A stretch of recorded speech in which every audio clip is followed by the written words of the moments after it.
हाँ जी, good morning 12th class students.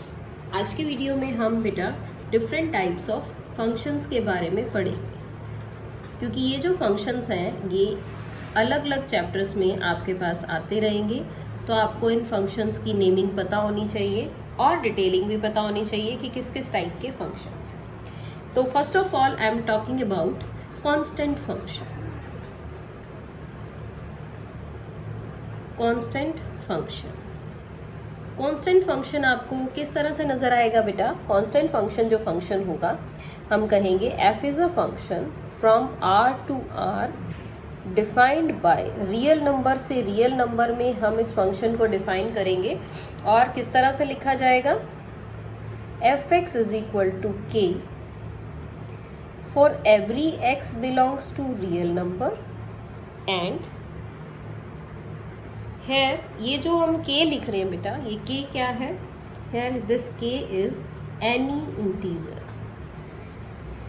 ये k तो कोई भी इंटीजर वैल्यू है, यानी इस k के प्लेस पे कोई भी नंबर आपका आ सकता है। So this is called integer constant function. Now I am moving on to the identity function. जो सेकेंड टाइप हम पढ़ रहे हैं वो है आइडेंटिटी फंक्शन। आइडेंटिटी फंक्शन किस टाइप का फंक्शन होगा? जिसमें हम लिखेंगे f(x) is equal to x for every x belongs to real number. किस तरह का फंक्शन होगा? A function that associates with itself. वो फंक्शन जो अपने आप से ही एसोसिएट करे। मीन्स आप यहाँ 1 पुट करें तो वैल्यू 1 आए, 2 पुट करेंगे तो 2 आएगा, 3 पुट करेंगे तो 3 आएगा। In the same way what ever the value you put in x you will get the same value for this. So identity function is a function which associates to itself. अपने आप को ही ये associate करता है। Now the third one is power function.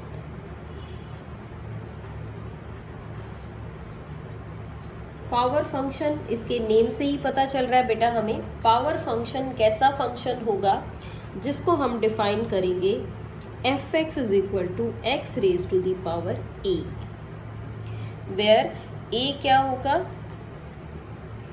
a is any real number. कोई भी a जो है आपका वो कोई भी रियल नंबर हो सकता है। तो पावर फंक्शन कहेंगे। पावर फंक्शन में क्या किया जाएगा? पावर दे दी जाएगी वेरिएबल की। Now moving on to the next type. Next and you can say काफी इंपॉर्टेंट टाइप भी है ये, मॉडुलस फंक्शन। मॉडुलस फंक्शन आपका किस तरह का फंक्शन है बेटा? Modulus function real valued function होगा, यानी f is a function defined from real numbers to real numbers and defined as f(x) is equal to modulus of x। और इसको आगे एक्सप्लेन करें अगर हम तो क्या वैल्यूज देगा ये? It gives x if x is greater and equal to 0 and it gives -x if x is less than 0। यानी सिंपल लैंग्वेज में हम कहें तो मॉडुलस फंक्शन हमने किस टाइप से पढ़ा था बेटा? मॉडुलस फंक्शन हमारा फंक्शन था कि हम इसमें कोई भी वैल्यू पुट कर दें, हमेशा हमें इससे पॉजिटिव वैल्यू ही मिलती है। जनरली हम इसी के बारे में पढ़ते हैं कि मॉडुलस फंक्शन में हमेशा पॉजिटिव वैल्यू ही दिखाई देती है।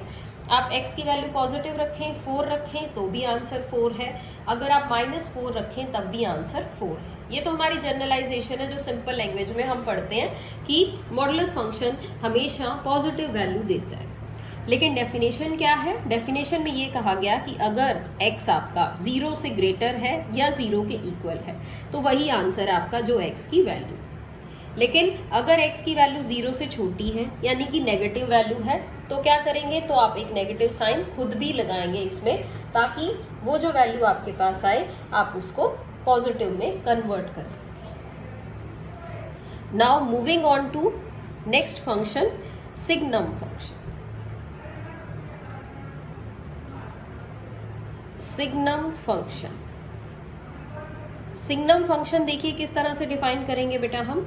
सिग्नम फंक्शन आपका होता है f(x) is equal to mod of x by x। ये आपकी सिग्नम फंक्शन की कंडीशन है। सिग्नम फंक्शन को हम इस तरह से डिफाइन करते हैं, that modulus of x upon x।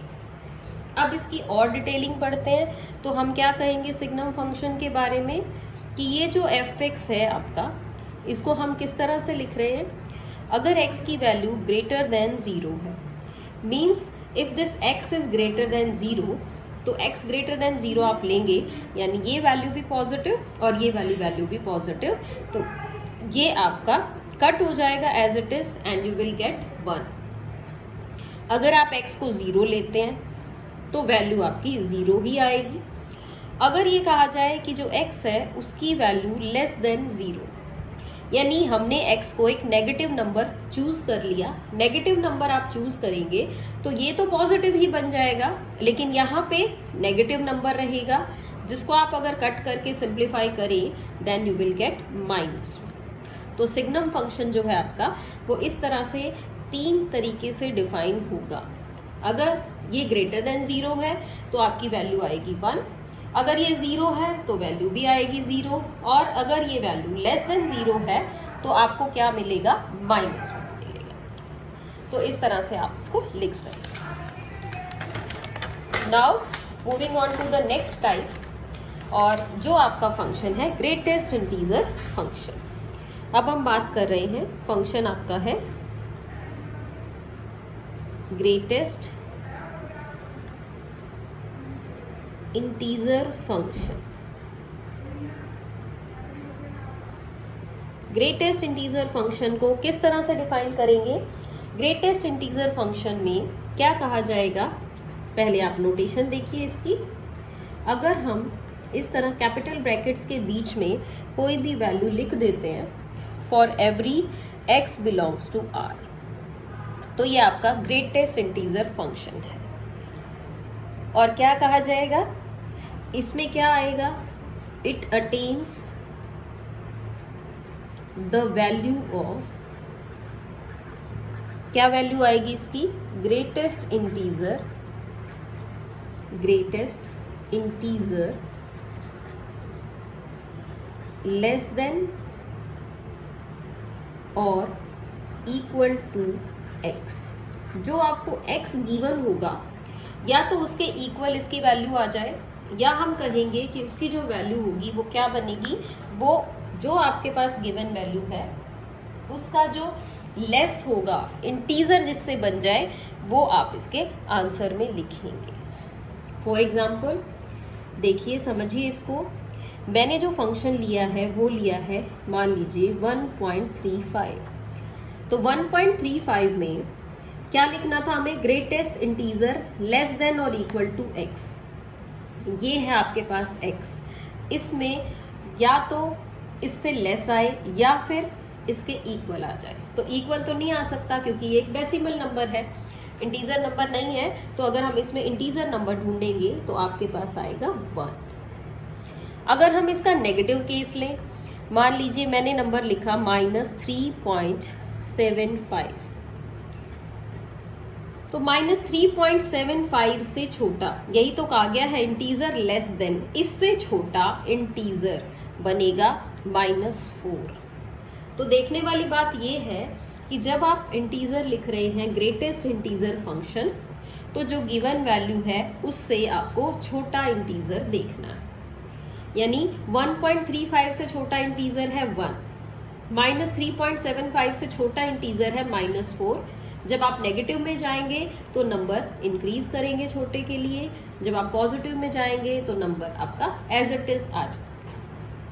तो ये है हमारा कौन सा फंक्शन, ग्रेटेस्ट इंटीजर फंक्शन। इसके बाद हम बात करते हैं ग्रेटेस्ट इंटीजर फंक्शन के बाद जो हम नेक्स्ट फंक्शन पढ़ रहे हैं, it is called square root function. Square root function, square root function जो है वो एक सिंपल फंक्शन है, you have already know this.